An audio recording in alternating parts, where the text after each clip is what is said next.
तो आपको अगर टाइम पीरियड पता है तो टाइम पीरियड से डायरेक्टली एंगुलर वेलोसिटी आ जाएगी, ओमेगा आ जाएगा, 2 पाई डिवाइडेड बाय कर दो टाइम पीरियड, है ना। यानी कि यहाँ से देखिए एक क्या रिलेशन आया कि angular velocity is inversely proportional to time period, सही है। टाइम पीरियड जितना ज़्यादा होगा एंगुलर वेलोसिटी उतनी कम होगी, टाइम पीरियड जितना कम होगा एंगुलर वेलोसिटी उतनी ज़्यादा होगी, ठीक है। नादर frequency which we can represented by nu, frequency. What is frequency? Number of cycle per second, number of cycle per second, एक सेकेंड में जितने साइकिल कर लें कंप्लीट उसको बोलेंगे frequency. Means it is reciprocal of time period. What is frequency? It is the reciprocal of time period. तो time period आप always अगर कैलकुलेट कर चुके हैं तो वहीं से फ्रीक्वेंसी निकल जाएगी, ठीक है। यानी कि फ्रीक्वेंसी न्यू क्या हो जाएगी, v/2πr, या frequency nu is equals to क्या हो सकती है, 2 पाई न्यू,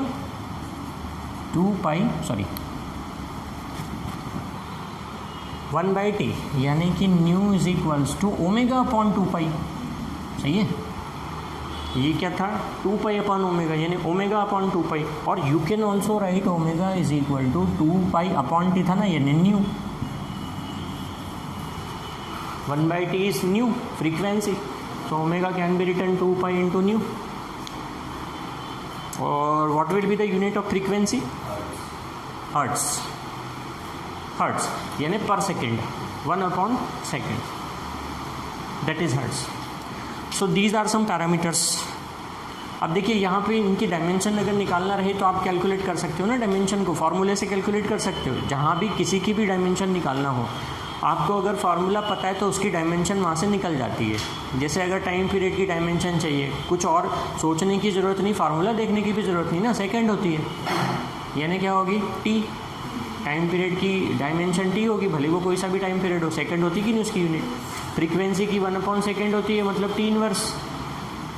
उसी तरीके से आप ओमेगा की निकाल सकते होगे कि नहीं निकाल सकते हो, ओमेगा की और अल्फ़ा की भी निकाल पाओगे, ठीक है। रफ कर देना पूरा, ये अब मैं पूरा ही रफ कर रहा हूँ।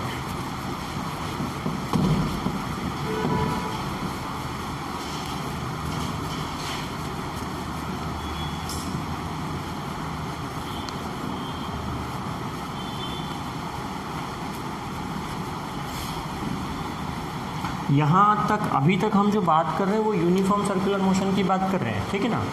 क्योंकि सर्कुलर मोशन को भी हम 2 कैटेगरी में डिवाइड करेंगे, यूनिफॉर्म और नॉन यूनिफॉर्म। यूनिफॉर्म मतलब ऑब्वियसली स्पीड क्या रहती है, कांस्टेंट, v क्या रहेगी, कांस्टेंट ही रहेगी। अब ऑब्जेक्ट अगर सर्कुलर पाथ पे मूव कर रहा है, सर्कुलर मोशन कर रहा है, हम समझते हैं कि हाँ हमने टेंजेंशियल फोर्स ऑलवेज लगाया तो उसका मोशन कैसा हुआ, सर्कुलर हुआ। अब यहाँ पे ऑब्जेक्ट में, ऑब्जेक्ट सपोज किस पे है, ए पॉइंट पे है, ठीक है। इसको फोर्स लगा, पॉइंट पे कहाँ गया, वो बी पॉइंट पे गया। वेलोसिटीज़ की डायरेक्शन ठीक है अलग अलग है ना। तो यहाँ पे कितने तरह के एक्सेलरेशन उसमें एग्जिस्ट करते हैं, उस पार्टिकल में, ऑब्जेक्ट में कितने तरह के एक्सेलरेशन एग्जिस्ट करेंगे। हम किसकी बात कर रहे हैं, यूनिफॉर्म सर्कुलर मोशन की बात कर रहे हैं। हाँ, इसकी यूनिफॉर्म सर्कुलर मोशन। तो यूनिफॉर्म सर्कुलर मोशन का मतलब क्या है कि स्पीड कांस्टेंट है। ये जो मैंने लिखा है v, ये कौन सी स्पीड है, लीनियर, या हम कह सकते हैं लीनियर वेलोसिटी है, ठीक है। तो जो एक्सेलरेशन है, कौन सा वाला एक्सेलरेशन, ए कौन सा एक्सेलरेशन होता है, linear acceleration. A linear acceleration है, तो एक्सेलरेशन कुछ होगा या नहीं होगा, या जीरो होगा एक्सेलरेशन, लीनियर एक्सेलरेशन।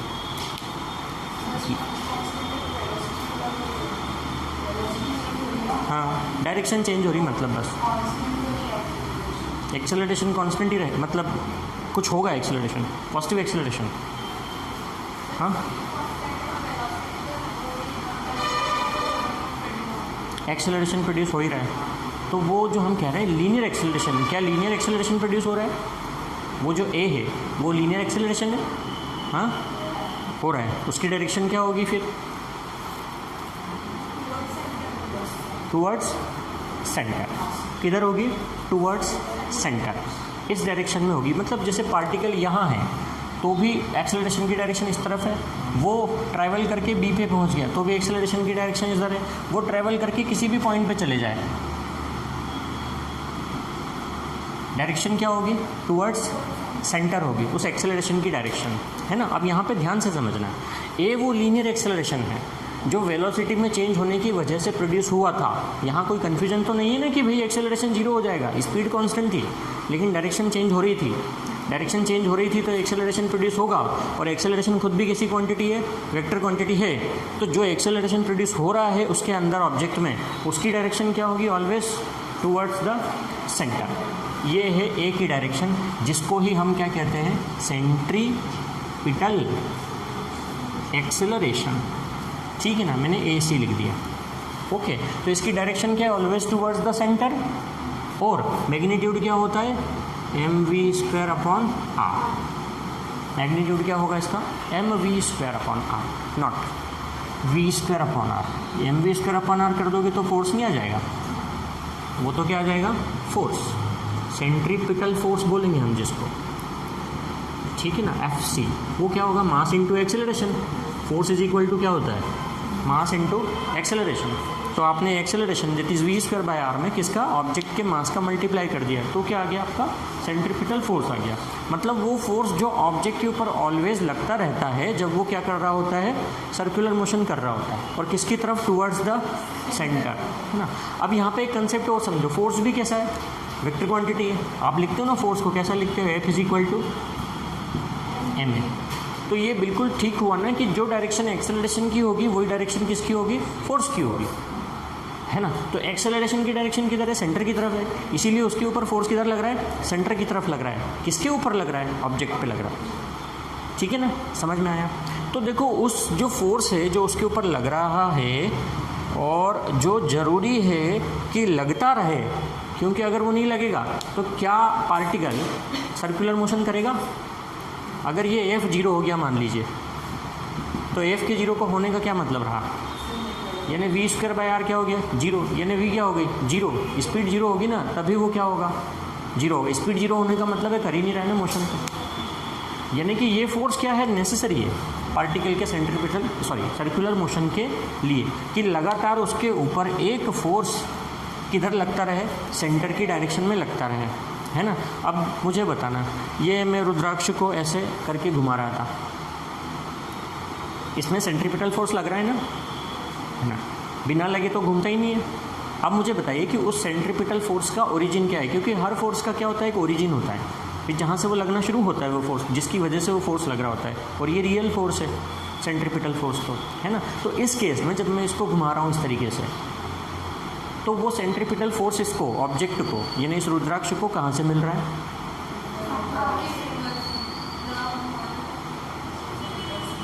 बताओ सब लोग अलग अलग, कहाँ से मिल रहा है सेंट्रीपिटल फोर्स? क्रिएट कहाँ पे हो रहा है वो? हाँ, सभी बताओ। सेंटर से मिल रहा है, नहीं सेंटर से मिल रहा है, ओरिजिन कहाँ, क्या हो रहा है जिसकी वजह से वो फोर्स लग रहा है? क्या हो रहा है जिसकी वजह से वो फोर्स लग रहा है? ठीक है, मैंने इसको छोड़ दिया। अर्थ घूम रही है सन के अराउंड, सर्कुलर मोशन कर रही है, ठीक है, इलिप्टिकल बोलते हैं, पर एक कंप्लीट लूप बना रही है, सर्कुलर मोशन कहेंगे हम। लग रहा है सेंट्रीपिटल फोर्स, उसका ओरिजिन क्या है?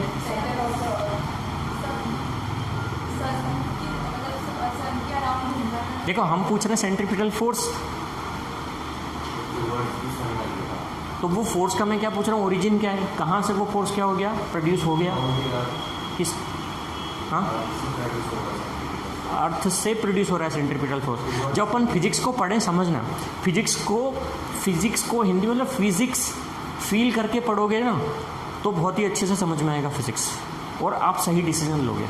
तो मैंने कहा ना, क्योंकि फिजिक्स ना एक तरह का राहु भी है, राहु केतु बोलता हूँ जैसे, राहु क्या करते हैं? इल्यूजन क्रिएट करता है, क्या आप सही होते नहीं हो लेकिन आपको लगता है अपन सही हैं जो बोल रहे हैं, अब एक्चुअली में आप सही नहीं होते हो। मैंने कहा ना, हर एक चीज़ को बिल्कुल लॉजिकली सोच के ही फिर क्या करना होगा, हमें आंसर करना होगा।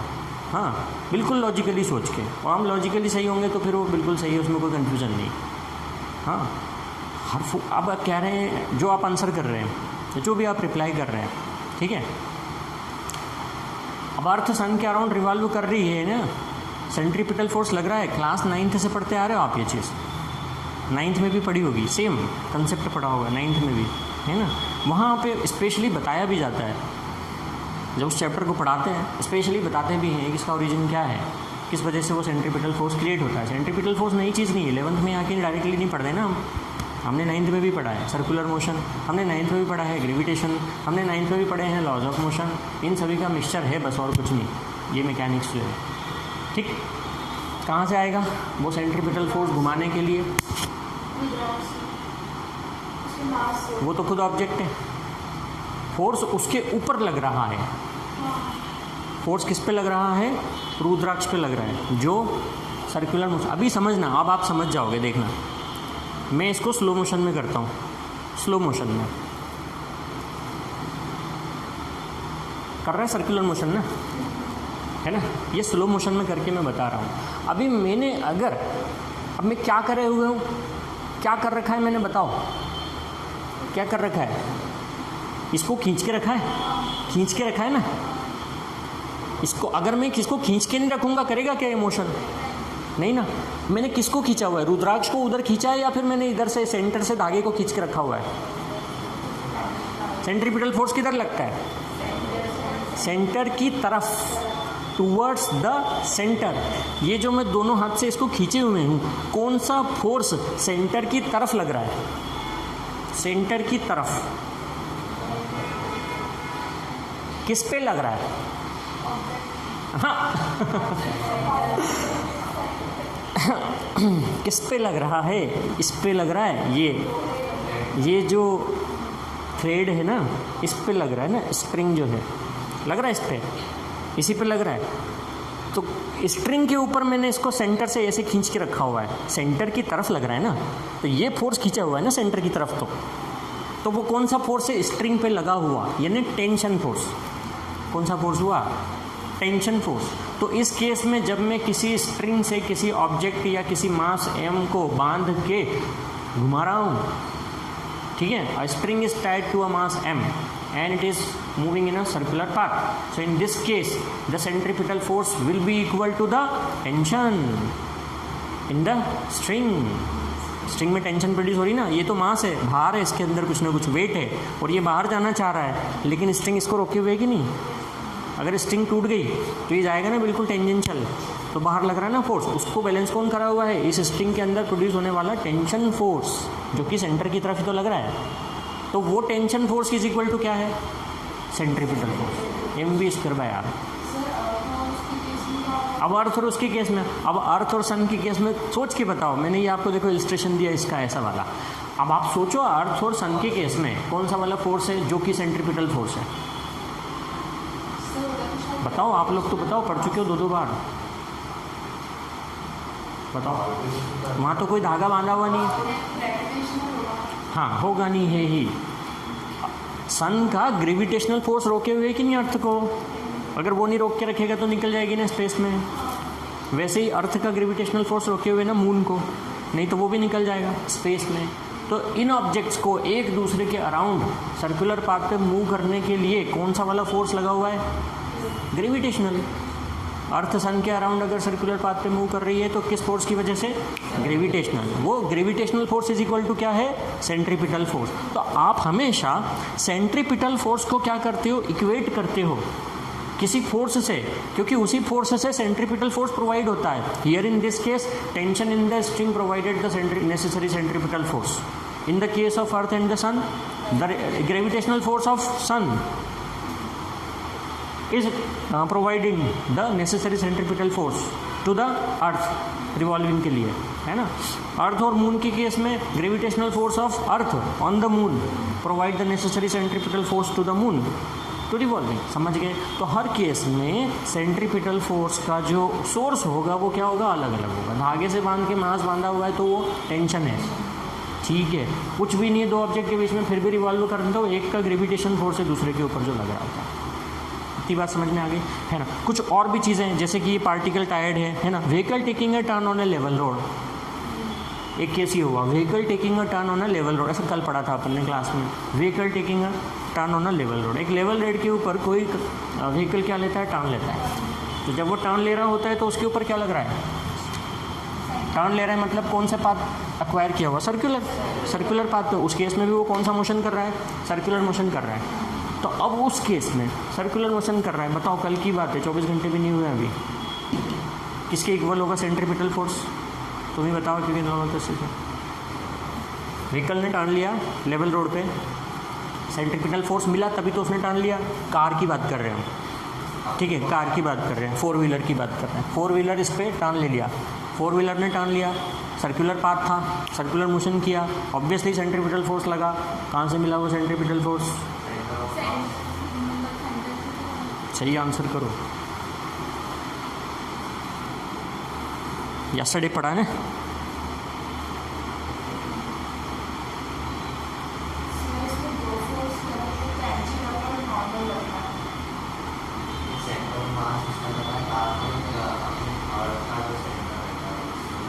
से आप लोग भी तो पढ़ चुके हो, लास्ट ईयर पढ़ाइए ना topic, laws of motion, friction, laws of motion. चलो एग्जांपल लेते हैं। एग्जांपल लेने का मतलब इसको भी समझते हैं हम, ठीक है। कोई भी व्हीकल है, वो अगर वो स्ट्रेट रोड पे जा रहा है, फोर्स लग रहा है, स्ट्रेट ही जाएगा, इंजन चल रहा है, स्ट्रेट ही जाएगा, ठीक है।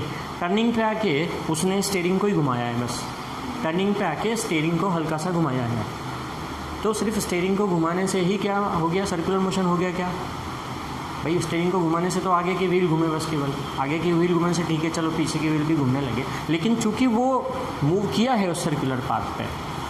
अब यहाँ समझे आप, चलो स्टीयरिंग भी वो घुमा देगा, लेकिन फिर भी क्या कंप्लीटली सेफली वो मूव कर जाएगा उस पर।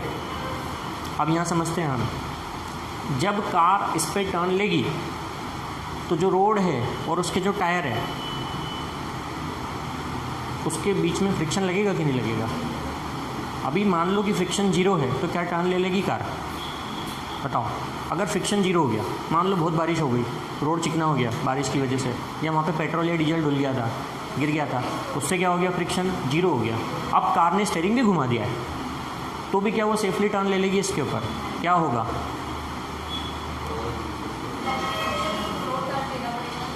इधर नहीं चली जाएगी, किधर जाएगी, इस तरफ, स्किड होके सीधे किधर जाएगी, इस तरफ। आप इमेजिन करो, एक कार बहुत ज़्यादा स्पीड से टर्न ले रही है ना, और अगर फ्रिक्शन नहीं है, रोड एकदम चिकना है, फ्रिक्शन नहीं है, उसने टर्न लिया भी, कार इधर फिसल के जाएगी कि नहीं, सीधी इधर स्किड हो जाएगी कार।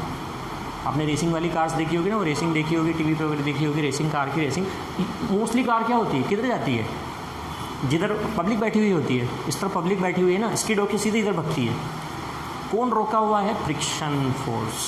कार को वहीं के वहीं कौन रोके हुआ है, फ्रिक्शन, टायर और सड़क के बीच में जो फ्रिक्शन फोर्स लग रहा है ना, उसने दिया। उस फ्रिक्शन फोर्स ने क्या दिया, सेंट्रीपिटल फोर्स दिया। कल ही तो पढ़ा, एफ के इक्वल करा था हमने, mv²/r के इक्वल नहीं करा था फ्रिक्शन फोर्स, कल ही तो डिराइव किया ना फॉर्मूला। तो इस केस में क्या मिल रहा है, फ्रिक्शन फोर्स। फ्रिक्शन फोर्स किसके इक्वल होगा, नेसेसरी सेंट्रीपिटल फोर्स के, mv²/r, ठीक है, टर्निंग के केस में। चौथा ऐसे रिवॉल्यूशन ऑफ अर्थ, ये समझ लिया आपने। Electron revolving around the nucleus, electron revolving around the nucleus, electron nucleus के अराउंड रिवॉल्व कर रहा होता है, तो वहाँ पे सेंट्रीपिटल फोर्स कहाँ से आएगा, किसके इक्वल होगा। अरे फोर्स को देखो, अर्थ और सन के केस में centripetal force is equal to gravitational force, ये इसके केस में centripetal force is equal to tension force, इसके केस में centripetal force is equal to friction force. Force का नाम बताओ, कौन सा आएगा, न्यूक्लियर फोर्स। आप समझते हो ग्रेविटेशनल फोर्स Gm1m2/r², आप समझते हो टेंशन फोर्स T, आप समझते हो friction force F nu into R। अब nuclear force is equal to क्या, न्यूक्लियर फोर्स, आप बोला तो सही न्यूक्लियर फोर्स, तो क्या इज इक्वल टू कौन सा फॉर्मूला, न्यूक्लियर फोर्स मतलब आप लोग अभी पढ़ ही रहोगे इस साल, चैप्टर 1-2। न्यूक्लियर फोर्स, न्यूक्लियस में क्या है, प्रोटॉन यानी प्लस चार्ज, इलेक्ट्रॉन पे कौन सा चार्ज है, नेगेटिव चार्ज है, इन दोनों के बीच में कौन सा फोर्स लग रहा है, आप कह रहे हैं न्यूक्लियर फोर्स, ठीक है। मतलब कौन सा फोर्स, कूलम्बियन फोर्स, इन्होंने नहीं पढ़ा ना कूलम्बियन फोर्स, कूलम्ब्स लगेगा, Coulomb's law, Q1 Q2 upon r square. तो उसको कैलकुलेट कैसे करोगे, Q1 Q2 by R square. इसको छोड़ के बाकी सबको बताओ कूलम्बियन फोर्स। तो उस कोर्स में वो nuclear force which is equals to Coulombian, उससे कैलकुलेट कैसे करोगे, कूलम से करोगे Q1 Q2 by R square से, इज इक्वल टू क्या होगा mv स्क्वायर बाय आर। ठीक है। In another case there are only these are the 1 2 3 4 5 5 cases describe कर लिया हमने। ये वाला, एक अर्थ और सन वाला, एक ये वाला, 3, एक इलेक्ट्रॉन रिवॉल्यूशन वाला, और एक व्हीकल ऑन ए स्पीड। ठीक है, revolution of earth on vehicle taking a turn on level road, vehicle on a speed breaker. अच्छा, vehicle on a speed breaker और vehicle on a speed breaker, speed breaker पे vehicle का motion, situation ये है। और vehicle on a speed breaker, speed breaker पे vehicle का motion. तो अब यहाँ क्या है, स्पीड ब्रेकर पे व्हीकल का मोशन, ये सिचुएशन है। और पूछा गया है कि सेंट्रीपिटल फोर्स इसमें क्या होगा, स्पीड ब्रेकर पे व्हीकल का मोशन। स्पीड ब्रेकर कैसा होगा, कुछ ऐसा, ऐसे ही होता है ना स्पीड ब्रेकर, ऐसे ही है स्पीड ब्रेकर। तो स्पीड ब्रेकर पे मोशन किसी व्हीकल का, तो व्हीकल के मोशन का मतलब एक्चुअली मोशन कौन कर रहा है उसका, व्हील। यहाँ पे सर्कुलर मोशन कौन करेगा, व्हील, कि वही व्हीकल खुद, व्हीकल खुद भी तो करेगी, चढ़ेगी और फिर उतरेगी। एक्चुअली ये जो पाथ है कैसा है, सर्कुलर। जो भी व्हीकल है वो 2 व्हीलर हो या 4 व्हीलर हो, इसके ऊपर चढ़ के और फिर क्या होगी, ऐसा मोशन करेगी स्पीड ब्रेकर पे, है ना। तो वहाँ उतनी सी देर के लिए उसका मोशन कैसा होगा, सर्कुलर, उतने से टाइम के लिए, सही है, पूरे व्हीकल का स्पीड ब्रेकर पे इस तरह से। ठीक, तो उतने से टाइम के लिए उसका मोशन कैसा होगा, सर्कुलर मोशन हुआ। अब यहाँ पे इतने से टाइम के लिए भी, स्पीड ब्रेकर के लिए भी सेंट्रीपिटल फोर्स कहाँ से प्रोवाइड हो जाएगा, कौन प्रोवाइड करेगा, उसका सोर्स क्या है,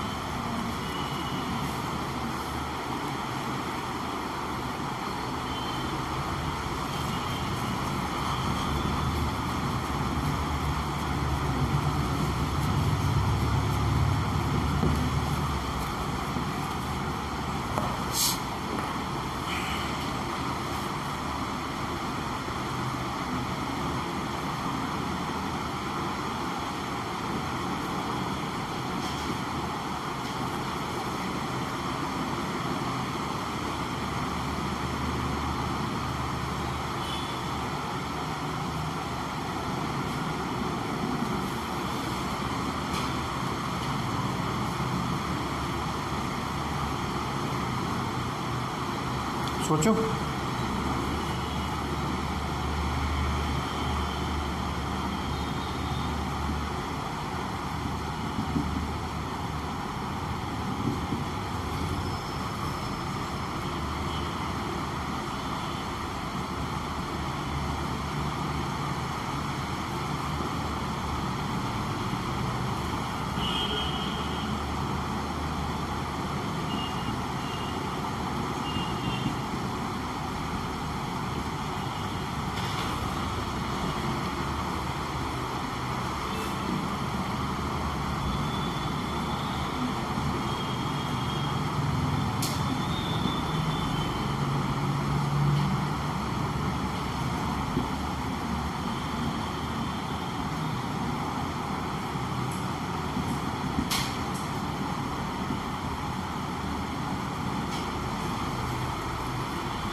समझो, ये सब तो लिख ले, लिस्ट, ये लिस्ट लिख लेना है ना। अब यहाँ समझ लेते हैं 5वां जो केस है लास्ट। ऐसा होगा स्पीड ब्रेकर, ठीक है। जब स्पीड ब्रेकर के ऊपर से कोई व्हीकल पास होगा तो उसको पूरा वो सर्कुलर पाथ क्या कर ले, मूव कर ले, है ना। यहाँ से चढ़ के उतर भी जाए पूरा पूरा, ठीक है। उसके लिए क्या ज़रूरी है, अब इस केस में, अब चूंकि ये तो किसकी बात हो रही है, सीधे स्ट्रेट रोड की बात हो रही है, एक स्ट्रेट रोड पे गाड़ी क्या कर रही है, मूव कर रही है, तो यहाँ भी किसी तरह का कोई टर्न नहीं है, ना कोई फ्रिक्शन का कंपोनेंट यूज़ हो रहा है, ठीक है, फ्रिक्शन तो अपोजिट डायरेक्शन में कंटिन्यूसली लगी रहा है, ठीक है ना। अब क्या नहीं होगा कि ये उसके ऊपर चढ़ के नीचे नहीं उतर पाएगी, क्या नहीं होगा वो सोचो। ज़्यादा होगी तो चढ़ के उतर नहीं पाएगा, ज़्यादा होगी तो क्या होगा समझना, ज़्यादा होगी तो क्या होगा, ज़्यादा होगी तो ये ऐसे जाएगा और टेंजेंशियल डायरेक्शन में कूद जाएगा, सर्कुलर मोशन नहीं होगा, लेकिन टेंजेंशियल डायरेक्शन में चला जाएगा, फिर आगे जा करके ऐसे घूम जाएगा, ठीक है। वेलोसिटी ज़्यादा हुई तो उसकी बात हो रही है। हम क्या खोज रहे हैं, फोर्स। आप जो सर्च कर रहे हो याद रखो ये सब क्या है, फोर्सेस।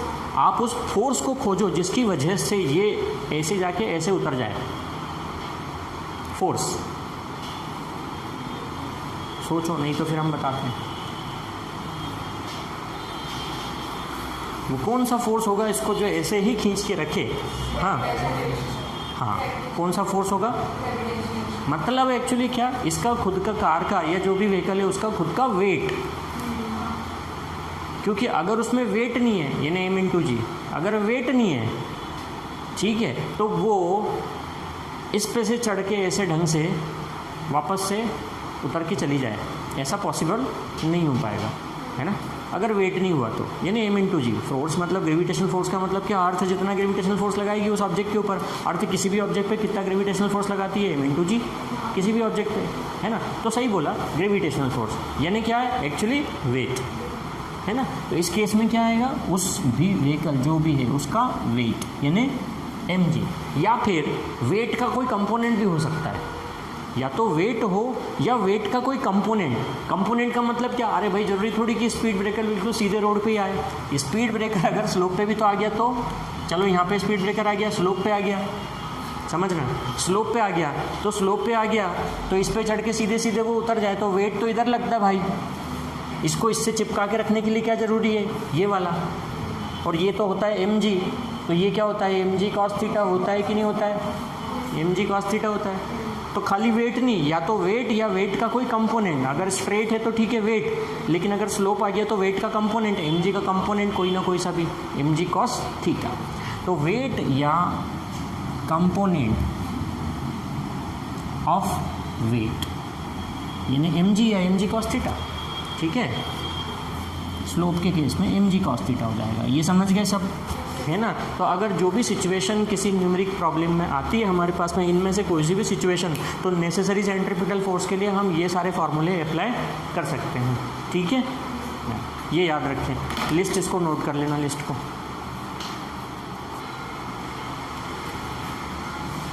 सबसे पहले बेंडिंग ऑफ साइक्लिस्ट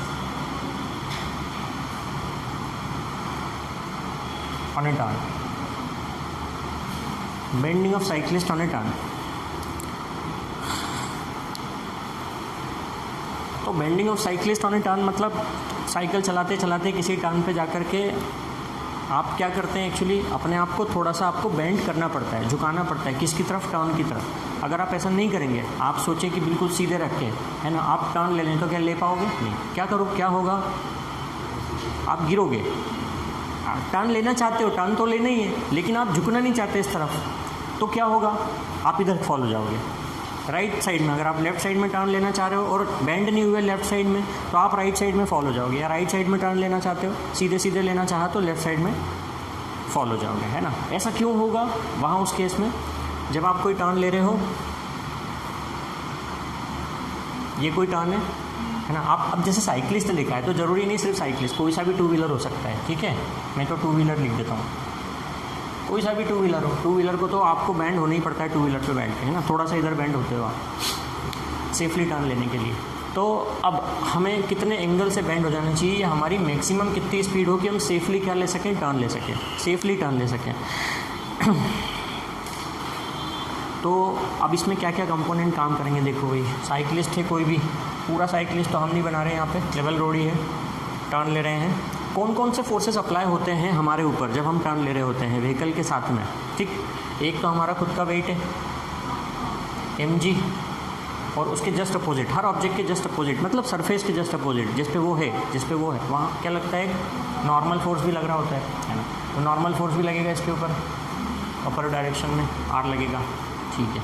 ये दो तो लग ही रहे हैं, इसके अलावा क्या काम कर रहा है यहाँ पे, फ्रिक्शन काम करेगा जब टर्न ले रहे होते हैं तो, और सेंट्रीपिटल फोर्स, और वो सेंट्रीपिटल फोर्स कहाँ से मिलेगा, फ्रिक्शन से, जो अभी समझा हमने, टर्न ले रहे हैं तो नेसेसरी सेंट्रीपिटल फोर्स कहाँ से मिलने वाला है, फ्रिक्शन से मिलने वाला है, ठीक। तो हम एक्चुअली क्या है, बिल्कुल सीधे नहीं है। जब हमने टर्न लिया तो हमने अपने आप को क्या कर दिया, बेंड कर दिया वर्टिकल से, सपोज थीटा एंगल से बेंड कर दिया, तो आर की डायरेक्शन इधर होगी। नॉर्मल डायरेक्शन किस पे लगता है, ऑब्जेक्ट पे लगता है। ऑब्जेक्ट कौन है, हम हैं। हम क्या हो गए, बेंड हो गए, तो नॉर्मल डायरेक्शन पे क्या होगा, इसी डायरेक्शन में लगेगा जिधर हम बेंड हुए, ओके। तो नॉर्मल डायरेक्शन किस डायरेक्शन में लगा, इस डायरेक्शन में लगा। हम थीटा एंगल से बेंड हो गए थे वर्टिकल से, तो आर को हम कंपोनेंट्स में डिवाइड कर सकते हैं। ये वाला कंपोनेंट कौन सा होगा, हॉरिजॉन्टल, जिधर एंगल होता है हॉरिजॉन्टल कंपोनेंट, यानी कॉस थीटा। और वर्टिकल कंपोनेंट आर का इस तरफ आ जाएगा, कौन सा वाला, आर साइन थीटा आ जाएगा इस तरफ, ठीक है। और अब चूंकि ये थीटा है तो इसको भी मैं वर्चुअली आगे बढ़ा देता हूँ, ये भी क्या होगा, थीटा ही होगा, थीटा होगा। तो एम जी को भी कंपोनेंट में डिवाइड कर सकते हैं, ये कौन सा आएगा, एम जी कॉस थीटा, और इस तरफ जो भी होगा वो कौन सा होगा, एम जी साइन थीटा होगा, ठीक है ना। अब यहाँ समझे आप, वैसे इसको नहीं भी लिखें तो चलेगा। अब यहाँ फोर्सेस को आपस में क्या करें, हम बैलेंस करें। फोर्सेस को क्या करो, बैलेंस करो। आप देखो एम जी किससे बैलेंस हो रहा है, आर कॉस थीटा से। एम जी किससे बैलेंस हुआ, आर कॉस थीटा से बैलेंस हुआ, है ना। आर का वर्टिकल कंपोनेंट किस डायरेक्शन में लग रहा है, इनवर्ट डायरेक्शन में लग रहा है ना। हम यहाँ पे सरफेस को अभी जो रोड और टू व्हीलर है जो भी चल रही है व्हीकल, ठीक है, उसके बीच के फ्रिक्शन को अभी हम नेग्लेक्ट कर रहे हैं। We are neglecting in this case friction, neglecting friction को अभी हम नेग्लेक्ट कर रहे हैं कि फ्रिक्शन काम नहीं कर रहा है अभी, बिना फ्रिक्शन वाला सरफेस है, ठीक है, कोई फ्रिक्शन नहीं भी लग रहा है तो भी। हमने सेफली टर्न ले लिया सर्कुलर पाथ पे, तो अंदर की तरफ कौन सा फोर्स लगा, m we square by r लगा। वो m we square by r यहाँ पे किससे मिल रहा है, इस केस में अगर हमने फ्रिक्शन को नेग्लेक्ट कर दिया है तो कैसे मिल रहा है, आर साइन थीटा से मिल रहा है ना, ठीक है। क्योंकि अगर हम फ्रिक्शन को कंसीडर कर लेना तो आर साइन थीटा की ज़रूरत नहीं पड़ने वाली है। जैसे देखो 4 व्हीलर का केस है, अब हर टर्न पे 4 व्हीलर को थोड़ी ना झुकना पड़ता है। 4 व्हीलर बेंड होती क्या, अभी किसी गली में टर्न लेना तो 4 व्हीलर थोड़ी ना खुद बेंड होगी ऐसे करके, 2 टायर इधर से ऊपर हो गए, वो तो सीधे सीधे बेंड हो ही जाती है और होती ही है। तो उस केस में उसमें कौन सा काम कर रहा होता है, फ्रिक्शन काम कर रहा होता है, चारों व्हील पे जो लग रहा होता है फ्रिक्शन। लेकिन यहाँ पे हम अपने आप को बैलेंस नहीं कर पाएंगे 2 व्हीलर होगा तो टर्न पे, ठीक है, इसलिए हमें हल्का सा बेंड होना पड़ेगा, ठीक। तो हम बेंड हो गए, 4 व्हीलर थोड़ी बेंड होती है, इसलिए वहाँ पे फ्रिक्शन काम किया। यहाँ पे कौन है वो, आर साइन थीटा, यहाँ पे आर साइन थीटा काम किया, ठीक है। अब इन दोनों इक्वेशंस को ये कर दो, आप डिवाइड कर दो आपस में। सेकंड इक्वेशन को फर्स्ट इक्वेशन से आप डिवाइड कर दीजिए, ठीक है। क्या मिल जाएगा, आर से आर कैंसिल होकर के M we square upon R divided by M G, और इधर हो जाएगा tan theta sine theta upon cos theta, tan theta, और mass mass cancel, V square is equal to R G tan theta, that is v is equal to under root R G tan theta. This is the maximum speed we should have on taking turn. हम क्या देख रहे हैं, देखो जितनी ज़्यादा आपकी speed होगी ना उतना ही ज़्यादा क्या होना चाहिए, थीटा, डायरेक्टली प्रोपोर्शनल है ना टेन थीटा के। भाई टेन थीटा का कंसेप्ट कैसा होता है, जैसे जैसे थीटा इंक्रीज होता है टेन थीटा भी क्या होता है, इंक्रीज। 1000 और 1090 इन्फाइनिट वैल्यू क्या होती है, इंक्रीज ही होती है। तो अगर v की वैल्यू इंक्रीज है, ज़्यादा है, तो थीटा की वैल्यू भी क्या होना चाहिए, ज़्यादा होना चाहिए। या जिस सर्कुलर पाथ का रेडियस ज़्यादा है, r की वैल्यू क्या है, ज़्यादा है, ठीक है ना, तो वहाँ पे क्या होना चाहिए कॉन्सेप्ट के अकॉर्डिंगली, स्पीड। अगर r की वैल्यू ज़्यादा होगी कब, जब स्पीड ज़्यादा होगी, ठीक है। या थीटा क्या है, ज़्यादा होना चाहिए। तो देखो आप जितनी ज़्यादा स्पीड से टर्न लेना चाहोगे 2 व्हीलर से, आपको उतना ही ज़्यादा क्या होना पड़ेगा, बेंड होना पड़ेगा। टर्न पर हम अपनी स्पीड कम कर देते हैं तो हल्का सा बेंड होके निकल जाते हैं, लेकिन हम चाहते हैं कि ज़्यादा स्पीड से ही टर्न ले लें हम, वी की वैल्यू ज़्यादा है, टर्न भी लेना है, तो आर क्या होगा, ज़्यादा ही होगा। तो आप वो सोचो, रेसिंग बाइक्स टीवी में देखते होगे ना, रेसिंग बाइक्स वो बहुत ज़्यादा स्पीड से चलती है, बहुत ज़्यादा स्पीड से चलती है, और जब वो बाइकर टर्न लेता है तो आप देखोगे कि वो पूरे ही ऑलमोस्ट बेंड हो जाता है, उसका घुटना टिकने लगता है सरफेस से, इतना बेंड हो जाता है, होना ही पड़ता है उसको, अगर वो बेंड नहीं होगा तो वो इधर स्किड हो जाएगा, है ना। और जब वो टर्न लेता है बहुत ज़्यादा स्पीड से, तो वो आप देखोगे कि ये यहाँ चल रहा होता है ना, तो टर्न लेते लेते ना वो इधर आ जाता है, उसकी रेडियस ऑटोमेटिकली उसके पाथ की क्या हो जाती है, बढ़ जाती है, स्पीड ज़्यादा है, रेडियस भी ज़्यादा होगी, तो वो ऑटोमेटिकली ना यहाँ से टर्न लेना शुरू करेगा ना, वहाँ तक टर्न लेते लेते वो यहाँ आ जाएगा, इस तरफ आ जाता है, और ऐसे में कई बार दो बाइक्स कोलाइड हो जाती है ना। तो हो क्या रहा है, टर्निंग पे जितनी ज़्यादा आपकी स्पीड होगी उतना ही ज़्यादा एंगल होना चाहिए, ठीक है, और कम स्पीड है तो फिर कम एंगल से भी बेंड करके आप निकल सकते हो आराम से, ठीक है। So this is the formula of any two wheeler और साइक्लिस्ट ऑन टर्निंग, ठीक है, जब हम बेंड हो तो उस प्रॉब्लम को हम इस फॉर्मूले से निकालेंगे। और अगर हमें पर्टिकुलर थीटा निकालना है, जैसे मुझे थीटा निकालना है यहाँ से, तो देखो tan theta is equal to क्या हो जाएगा, v square upon are g हो जाएगा ना, आर जी कहाँ गया, डिवाइड में, यानी थीटा क्या हुआ, tan inverse V square upon are G, ये V square upon are G का इनवर्स निकाल लीजिए, तो थीटा आ जाएगा आपके लिए कितना एंगल हो,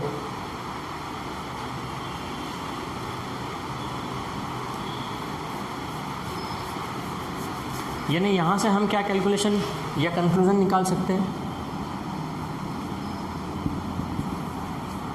आर कहाँ है, डिवाइड में, यानी अगर रेडियस कम है तो थीटा क्या होना चाहिए, ज़्यादा होना चाहिए, इनवर्सली प्रोपोर्शनल है, यानी छोटे रेडियस पे अगर आपका टर्निंग है तो एंगल क्या होना चाहिए, ज़्यादा, यानी शार्प टर्न है यार, अगर शार्प टर्न है तो आपको ज़्यादा झुकना चाहिए, आर अगर छोटा होगा तो थीटा की वैल्यू ज़्यादा होनी चाहिए, ठीक है ना। तो शार्प टर्न पे हमको ज़्यादा बेंड होना पड़ेगा, ठीक, लिख लो इसको। नॉन यूनिफॉर्म सर्कुलर मोशन है, जब तक कि एक कांस्टेंट स्पीड एक्वायर नहीं कर लेता है तब तक तो नॉन यूनिफॉर्म ही है। तो जब नॉन यूनिफॉर्म होगा सर्कुलर मोशन, ऑब्वियसली देखो नॉन यूनिफॉर्म है तो मतलब एक एक्सेलरेशन एक्स्ट्रा में प्रोड्यूस होगा इसी, क्योंकि इसकी स्पीड भी क्या हो रही होगी, चेंज हो रही होगी, तो एक एक्स्ट्रा एक्सेलरेशन प्रोड्यूस होगा। यूनिफॉर्म में सिर्फ एक ही एक्सेलरेशन हो रहा था, सेंट्रीपिटल, जो कि किधर लग रहा था, सेंटर की तरफ। अब ऑब्जेक्ट सर्कुलर मोशन तो कर ही रहा है, भले ही नॉन यूनिफॉर्म है, तो सेंट्रीपिटल तो लगी गई फोर्स, सेंट्रीपिटल एक्सेलरेशन क्रिएट होगा, लेकिन उसके अलावा एक एक्सेलरेशन और क्रिएट हो जाएगा, वो किस डायरेक्शन में क्रिएट होगा, और उसको क्या बोलेंगे, टेंजेंशियल। कौन सा एक्सेलरेशन प्रोड्यूस होगा, टेंजेंशियल, क्योंकि वेलोसिटी कैसी है, डायरेक्शन टेंजेंशियल, और वो बार बार बदल रही है मैग्नीट्यूड, तो इसका मतलब उस ऑब्जेक्ट में टेंजेंशियल डायरेक्शन में भी एक एक्सेलरेशन प्रोड्यूस हो जाएगा, जिसको क्या कहोगे आप, टेंजेंशियल एक्सेलरेशन। वही क्या होगा, लीनियर एक्सेलरेशन होगा आपके लिए, टेंजेंशियल एक्सेलरेशन।